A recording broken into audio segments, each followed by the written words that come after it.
श्री भगवान कह रहे हैं, शततम कीर्तयन्तो माम यतन्तश्च दृढव्रताः नमस्यन्तश्च मां भक्त्या नित्ययुक्ता उपासते।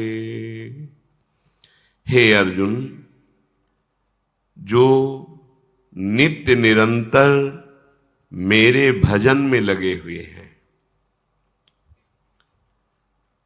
भजन भी ऐसा दृढ़व्रती होकर, लगन पूर्वक, प्रेम पूर्वक, ये भजन भगवत साक्षात्कार कराता है।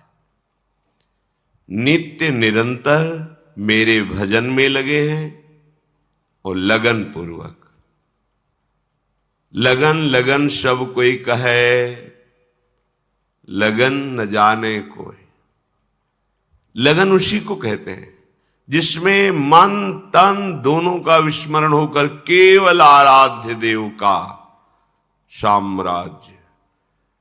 मन भगवदाकार, बुद्धि भगवदाकार, चित्त भगवदाकार, अहम भगवदाकार, नित्य स्वरूप में स्थिति ही निरंतर भजन का स्वरूप है। इसीलिए कहा दृढ़ वृत्ति।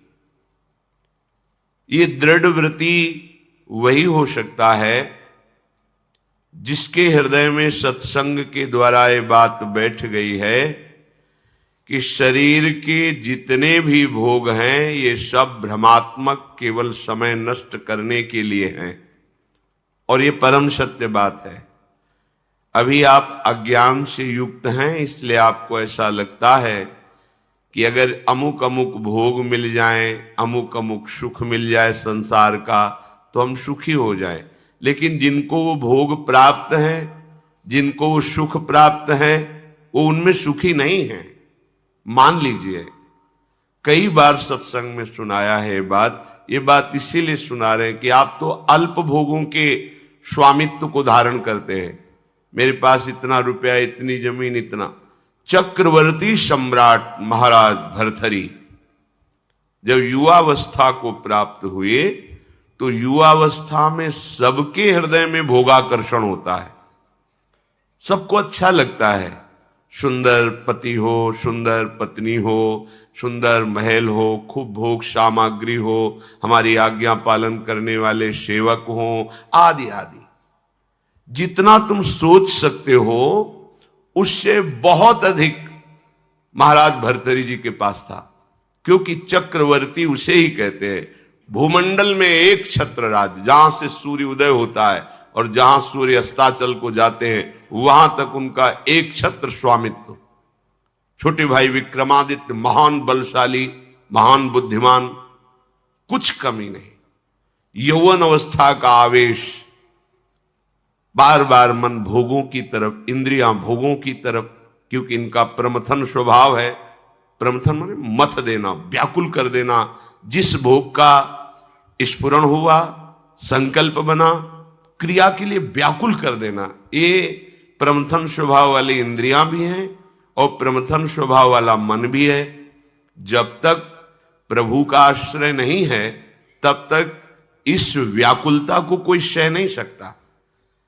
इसी व्याकुलता के वश में आके थोड़ी गलती हो जाती, जीवन भर जेल भोगते हैं, पाप बन जाता है, शरीर असाध्य रोगों से ग्रसित हो जाता है, कोई पूछता भी नहीं। बस इन्हीं इंद्रियों के प्रमथन स्वभाव से दुर्गति होती है। इसको जो सह जाए वही भगवान का निज जन कहलाता है। यम ही न व्यथयन्ते ते पुरुषम पुरुषर्षभ। जो इन इंद्रियों के प्रमथन स्वभाव वाले व्याकुलता, विषय आकर्षण को सह गया, वही परम पद का अधिकारी होता है।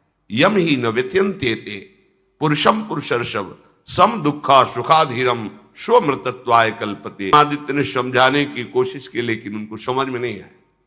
अब तो स्वतंत्रता, लेकिन जो धर्म युक्त होता है भगवान उसकी रक्षा करते हैं। एक ब्राह्मण तपस्या कर रहा था धन लाभ के लिए। देवराज इंद्र प्रकट हुए और उन्होंने कहा कि ये लो अमृत फल, और अंतर्ध्यान हो गए। ब्राह्मण ने कहा वैसे ही दरिद्र हूं, भूखे मर रहा हूं, अमर होके क्या करूंगा, मुझे तो धन चाहिए था। तो चलो विचार आया भगवत प्रेरणा से कि ये फल हम महाराज भर्तरी जी को दे देते हैं। अगर धर्मात्मा राजा बहुत काल तक अमर रहेगा तो प्रजा सुखी रहेगी। राज दरबार में तपस्वी ब्राह्मणों के लिए कहीं कोई रोक टोक नहीं थी। वो गए महल में मिलने की आकांक्षा की, तुरंत आदर सहित महाराज भर्तरी उपस्थित हुए। आज्ञा कीजिए। और उनका हमने तपस्या की थी धन प्राप्ति के लिए, पर मिला ये मुझे अमृत फल, क्या करूंगा अमर होकर, वैसे ही गरीब हूं। हमारी इच्छा है कि आप जैसे धर्मात्मा राजा यदि अमर रहेंगे तो प्रजा का पुत्रवत पालन करेंगे, और मुझे धन चाहिए तो आप धन दिला दीजिए और ये अमर फल ले लीजिए। अविश्वास की कोई गुंजाइश नहीं थी, क्योंकि तपस्वी ब्राह्मण थे। महाराज भर्तरी ने आदेश किया जितना ये धन चाहे इनको दे दिया जाए। अमर फल लेकर एकांत में विचार किया कि मेरा संपूर्ण मन तो पिंगला में लगा हुआ है, मैं अमर होकर क्या करूंगा। यदि पिंगला अमर हो जाए तो जब तक जीवित रहूंगा ये हमारे साथ रहेगी। पिंगला को बुलाया और कहा महारानी ये फल खा लीजिए, हमारे देश के ब्राह्मण की तपस्या से ये अमर फल मिला है, इससे तुम मरोगी नहीं, अमर हो जाओगी। उनका आपको पता है कि अमर फल ऐसे नहीं पाया जाता, स्नान आदि करके देवार्चन करके हम पा लेंगे, दे दीजिए। ले लिया। पिंगला ने विचार किया कि अगर मेरा मित्र अश्वपाल अमर हो जाए तो फिर हमारा मिलन होता रहेगा। एकांत में जब अश्वपाल मिला तो उसको अमर फल दे दिया कि तुम पालो इसे। उसने भी कहा हम पालेंगे, लेके चला गया। और उसकी परम आसक्ति थी महाराज के दरबार की नर्तकी वैश्या से। नवयुवती अत्यंत सुंदर। उसने उस वैश्या को बुलाया अश्वपाल ने और कहा कि अमर फल मुझे प्राप्त हुआ है, मैं अमर होके क्या करूंगा, मेरी आसक्ति तो तुम्हारे में है, तुम इसे पालो, अमर हो जाओगी। तो जब तक मैं जीवित रहूंगा तुम्हें देखता रहूंगा, तुमसे मिलता रहूंगा। वैश्या ने फल ले लिया। वैश्या ने विचार किया मैं जिस दरबार की नर्तकी हूं तो अमर होकर क्या करूंगी, नाचती ही तो रहूंगी। अगर मेरा महाराज अमर रहे तो अच्छा रहेगा। नर्तकी ने उनके निज महल के अंगरक्षक से कहा कि मुझे महाराज से मिलने की प्रार्थना की जाए और मिलाया जाए। महाराज कृपा करके मिले, क्या बात है। तो उनका मैं आपके दरबार की नर्तकी हूं, मुझे अमर फल मिला है, मैं आपको देना चाहती हूं। होश उड़ गए महाराज के। वही अमर फल। वैश्या से कहा कि तुम्हें किसी भी तरह का दंड नहीं दिया जाएगा, पर तुम सत्य बोलो, ये अमर फल कहां से प्राप्त हुआ है। उनका ये अमर फल मेरा एक मित्र है जो राज परिवार के घोड़ों की सेवा कराता है, अश्वपति, उसने हमें दिया है। और वो महल के पीछे ही था अश्वशाला। महाराज समझ गए।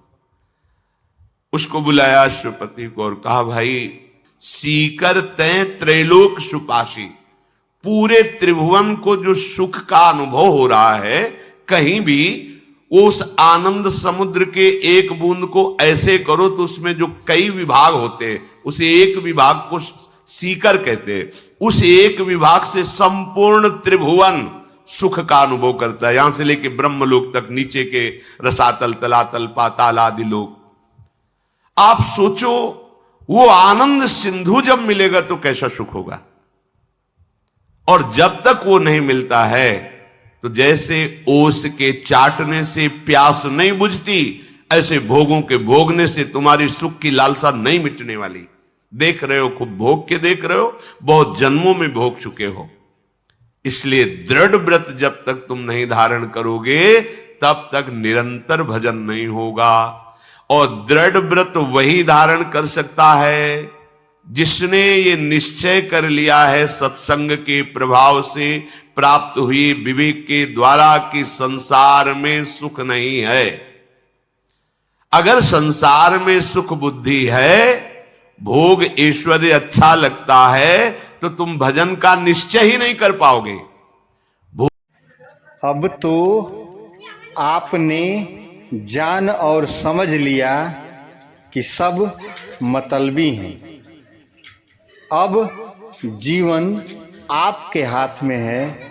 इसे बचाना चाहते हैं या प्रभु के शरणागत होकर जीवन को सद्गति देने का कार्य करते हैं।